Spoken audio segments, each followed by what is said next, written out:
పోసానిని నర్సరావుపేట పోలీసులకు అప్పగించి జైలు అధికారులు ఈ ఉదయం పీటీ వారెంట్లతో జైలుకు చేరుకున్న 3 పిఎస్ల పోలీసులు తమ కోర్టు అనుమతి తీసుకున్నామన్న నర్సరావుపేట పోలీసులు సినీ నటుడు పోసాని కృష్ణమురళిని వరుస కేసులు వెంటాడుతున్నాయి.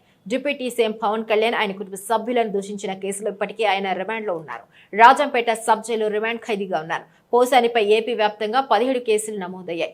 ఆయనను అదుపులోకి తీసుకునేందుకు మిగిలిన పోలీస్ స్టేషన్లకు చెందిన పోలీసులు పీటీ వారెంట్లు సిద్ధం చేస్తున్నారు.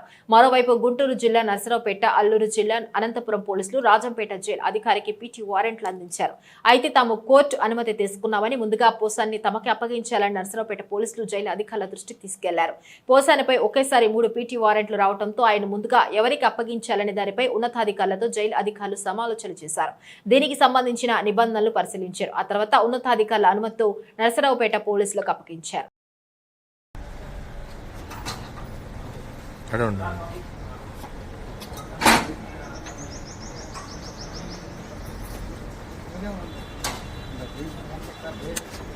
సార్